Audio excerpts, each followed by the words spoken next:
Assalamualaikum warahmatullahi wabarakatuh. Selamat berjumpa kembali dengan tutorial Esita Dewa. Pada kesempatan kali ini saya akan membagikan bagaimana caranya mendaftarkan mahasiswa atau peserta khusus ke dalam sebuah mata kuliah. Untuk mendaftarkan mahasiswa ini oleh admin sudah didaftarkan secara keseluruhan sehingga nanti dosen atau pengampu mata kuliah tinggal mencari kelompok kelas ya atau rombongan belajar mana yang akan masuk ke dalam mata kuliah tersebut sesuai dengan distribusi mata kuliah yang sudah ada. Untuk bisa mendaftarkan mahasiswa, kita bisa masuk melalui navigasi peserta di sini. Ya, kita kemudian enroll usernya, atau kita juga bisa melalui ini ya, administrasi di sini, pengguna ya.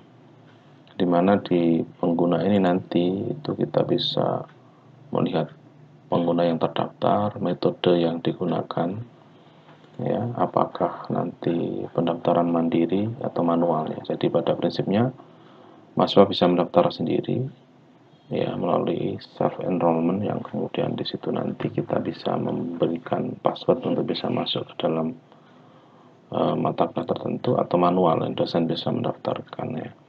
Supaya nanti tidak terlalu lama satu-satu mendaftarkannya, sebaiknya mendaftarkan secara berkelompok dalam satu kelas ya. Sebagai contoh di sini lewat peserta saja. Tentunya kalau kita sebagai pengajar sudah terdaftar ya, kemudian kita tinggal menambahkan peserta kursusnya atau mahasiswanya. Kita enroll user di sini, enroll user, kemudian di sini ya ini bisa select user kalau kita mau cari satu-satu ya, tambahkan satu-satu. Nanti di sini kita cari mahasiswa yang sudah terdaftar.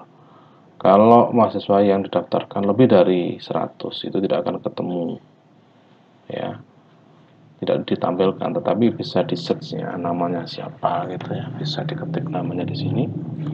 Atau kalau tidak menggunakan cohort ini penamaan kelasnya, jadi bisa dicari sini. Sebagai contoh adalah ini, ada yang terdaftar itu KP1 2018, ini bisa diklik. Ini artinya yang mau kita masukkan ini adalah seluruh mahasiswa yang masuk dalam kelas KP1 2018. Nah, setelah itu assign role-nya ya, peran pendaftarannya adalah sebagai siswa atau mahasiswa ya, bukan pengajar ya.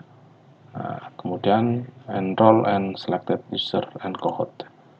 Nah, maka secara otomatis kalau ini sudah diklik, seluruh mahasiswa yang masuk dalam kelas ini akan terdaftar secara keseluruhan ya. Ini akan lebih cepat ya. Andai kata dalam satu kelas ada 40, maka hanya cukup satu kali daftar itu semua mahasiswa dalam satu kelas masuk semuanya.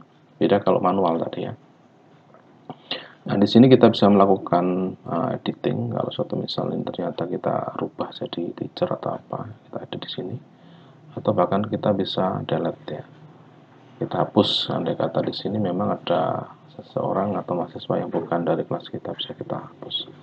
Nah, itu untuk pendaftaran. Berarti di sini sudah berhasil kita daftarkan mahasiswanya. Nah, kemudian kita juga bisa membuat kelompok-kelompok melalui pengguna, ini grup ya. Berarti di situ nanti kita bisa create grup ya. Katakanlah dalam ini kita create 2 kelompok, satu misal create grup, kita kasih nama apa? Satu misal ini kelompok 1.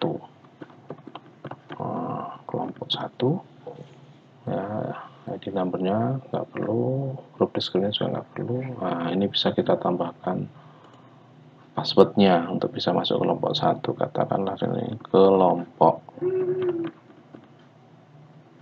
1 2 3 4 5, ini passwordnya. Nah, seperti ini katakanlah, atau kita kasih add ya. Nah, seperti ini kita lewati saja, kemudian simpan perubahan. kelompok 1 ya. Nah, kemudian untuk ngisi mahasiswanya di kelompok 1 ini masih kosong ya.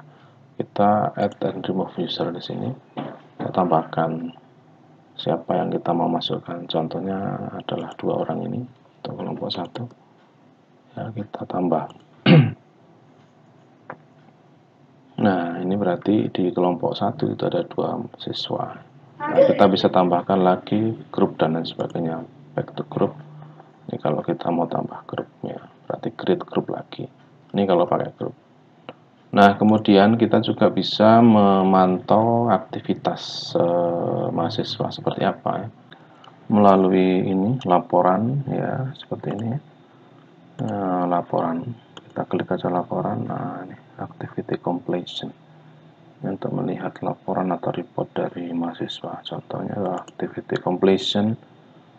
Kalau kita klik ya, ini akan kita ditunjukkan nama-nama mahasiswa, kemudian apa saja yang sudah diselesaikan ya. Ini nanti kalau sudah selesaikan ini centangnya, mulai dari materi keberapa atau aktivitas apa atau sumber apa yang kita minta untuk diselesaikan, itu nanti seperti itu, sehingga kita bisa ngasih report ya, mereka apakah sudah menyelesaikan semuanya atau belum, seperti itu.